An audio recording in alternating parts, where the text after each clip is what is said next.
Henry VIII had a lot of mistresses. Some of them are really famous. We know loads about them, like Mary Boleyn, mostly because of what happened later on with her sister Anne Boleyn, and Bessie Blount, but some of them we don't hear so much about. For example, have you heard of Anne Stafford? Well, she almost certainly had an affair with Henry, and I'm going to tell you all about her. And the thing is, unlike Bessie Blount and Mary Boleyn, who both came from prominent Tudor families of the court, Anne Stafford was basically royalty.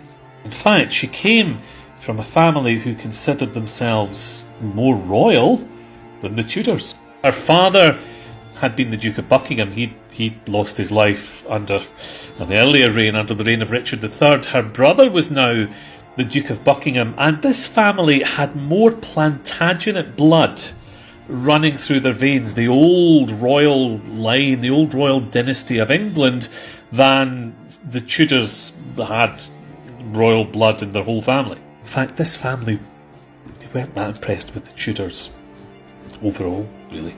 Her mother was Catherine Woodville, and if that name Woodville sounds reminiscent of something to you, that's because Catherine Woodville was the sister of Elizabeth Woodville, who was, oh yes, that's right, Queen of England. And her uncle, Edward IV, had been the king.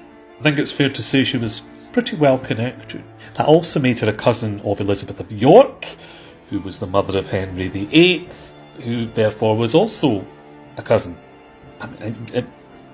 Yeah, they like to keep it in the family, this lot.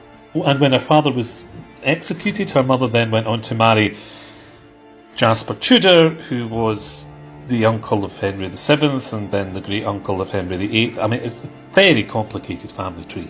Now, in 1503, she was married off at the age of 20 to a much older man, the 54-year-old Sir Walter Herbert. But it did bring her a castle, so there is that. He died only 4 years later in 1507, after which she had a period living with her brother, and then she was married off once again to George Hastings in 1509, who was, shall we say, much closer to her age.